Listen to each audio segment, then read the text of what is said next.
Hello dear students, अभी तक अपन ने physical quantity, measuring process and physical dimensional analysis को पढ़ा है। अब अपन पढ़ेंगे एप्लीकेशन ऑफ डायमेंशनल एनालिसिस। जो डायमेंशंस अपन ने पढ़ी उनके कैसे यूज़ हैं। डायमेंशन के यूज़ के लिए आपको सभी फिजिकल क्वांटिटी के डायमेंशंस पता होनी चाहिए और डायमेंशन की लिस्ट मैंने आपको पीडीएफ फॉर्म में सेंड करी है। अगर किसी को डायमेंशन की शीट चाहिए तो पीडीएफ पाने के लिए वो 8302988756 नंबर पे कांटेक्ट करें। उनको उस नंबर पे वो डायमेंशन की पीडीएफ फाइल मिल जाएगी। डायमेंशंस की टोटल 3 एप्लीकेशंस है, जिसमें फर्स्ट एप्लीकेशन है to check the correctness of physical relation. It means अगर आपको फिजिक्स का कोई फॉर्मूला गिवन है या कोई रिलेशन है तो डायमेंशन के थ्रू आप ये चेक कर सकते हैं कि वो गिवन फॉर्मूला करेक्ट है या नहीं है। इसके लिए आपको एक चीज़ याद रखनी होगी, same physical quantity can be added or subtracted. It means जो सेम टाइप की फिजिकल क्वांटिटी होगी ओनली वही ऐड हो सकती है और सब्ट्रैक्ट हो सकती है। डिफरेंट फिजिकल क्वांटिटी कभी भी ऐड और सब्ट्रैक्ट नहीं होगी। जैसे आप मास में मास को ही ऐड कर सकते हो और मास से मास को ही सब्ट्रैक्ट कर सकते हो, पर ऐसा कभी भी नहीं होगा आप मास में लेंथ को ऐड कर दो, ये गलत है।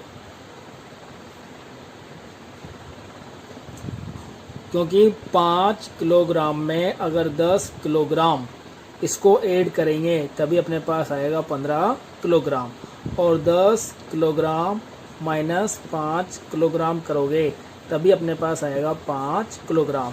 तो ये अपने पास करेक्ट है।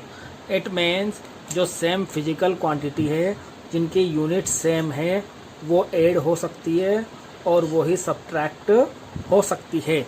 डिफरेंट टाइप्स की फिजिकल क्वांटिटी कभी भी ऐड और सब्ट्रैक्ट नहीं होगी। आप 5 किलोग्राम एप्पल लाए एंड 10 किलोग्राम एप्पल लाए तो वो टोटल हो जाएंगे 15 kilogram.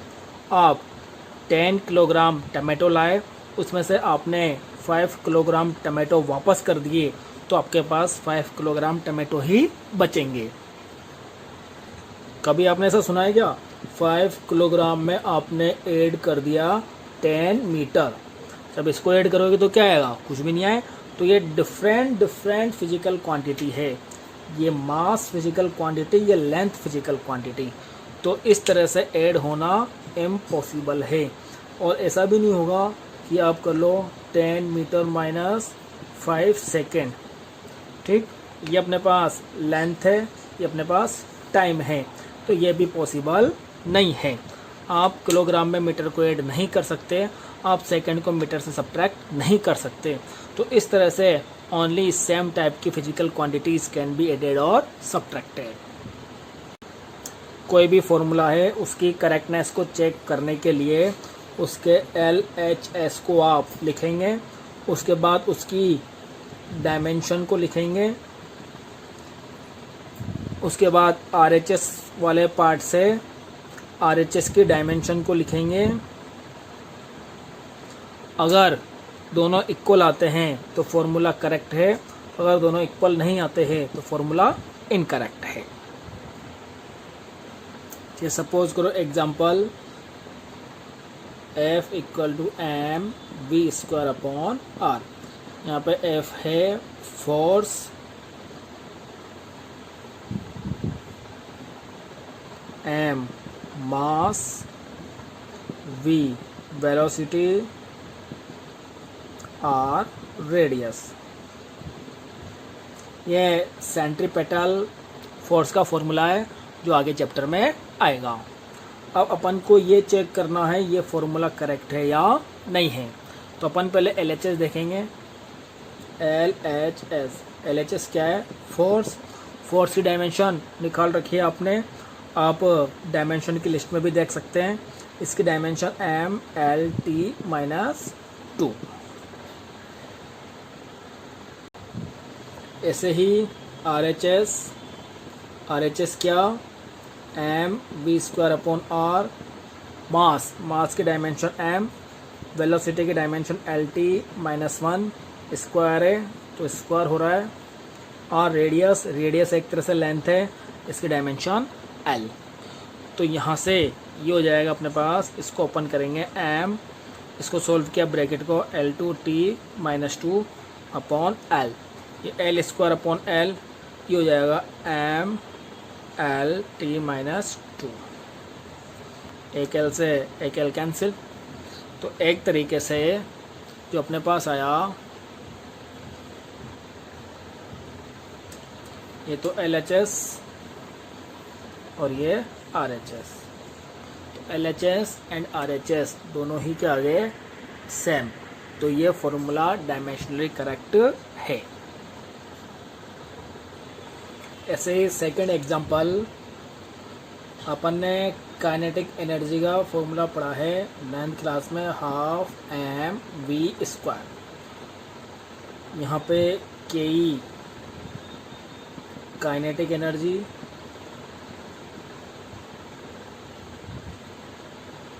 m mass, v velocity. इसको भी चेक करना है अपन को बाय डायमेंशन करेक्ट है या नहीं है। तो LHS काइनेटिक एनर्जी की डायमेंशन देखेंगे, RHS हाफ mv स्क्वायर के अपन डायमेंशन देखेंगे।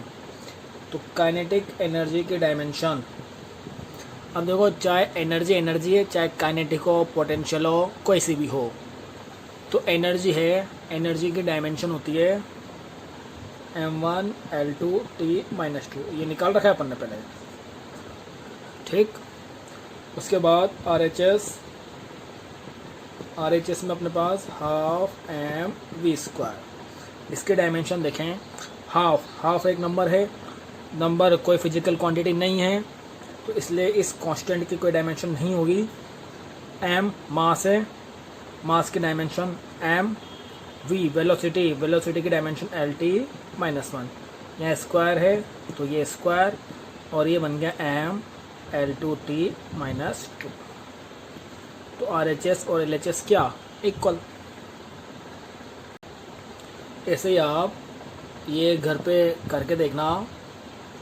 पोटेंशियल एनर्जी mgh के लिए डायमेंशन लिख देता हूँ मैं।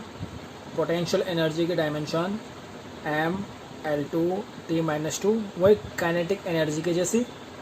m की डायमेंशन mg ग्रेविटेशनल एक्सलेशन है, तो हो जाएगा अपने पास LT-2। एंड h हाइट है, हाइट की डायमेंशन लेंथ L। ये आप LHS और RHS डायमेंशन है, ये सारे यहाँ पुट करके देखना। अगर इक्वल आए तो ये डायमेंशनली करेक्ट है, अदरवाइज इनकरेक्ट है। नेक्स्ट एग्जांपल, अपन न्यूटन्स इक्वेशन ऑफ मोशन को डायमेंशनली करेक्ट प्रूव करेंगे। तो फर्स्ट इक्वेशन होती है v equal to u plus at। v यहाँ पे final velocity, u initial velocity,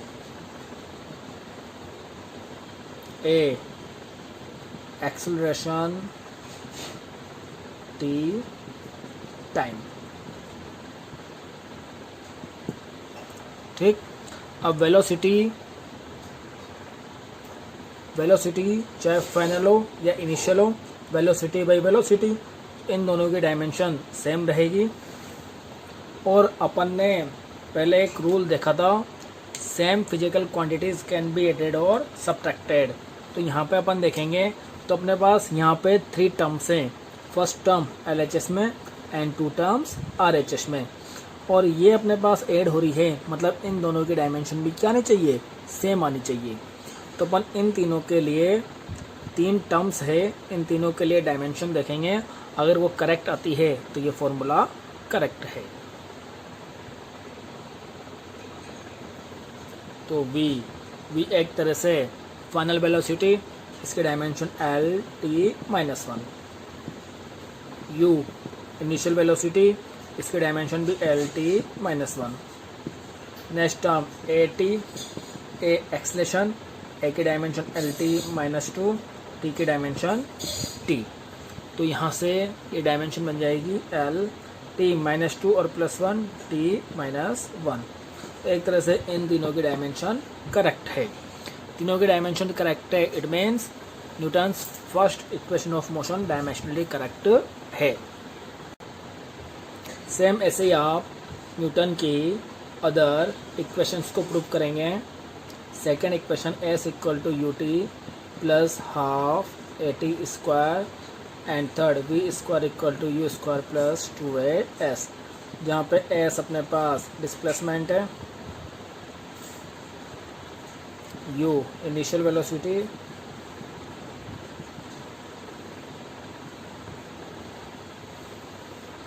t time, a acceleration, v final velocity.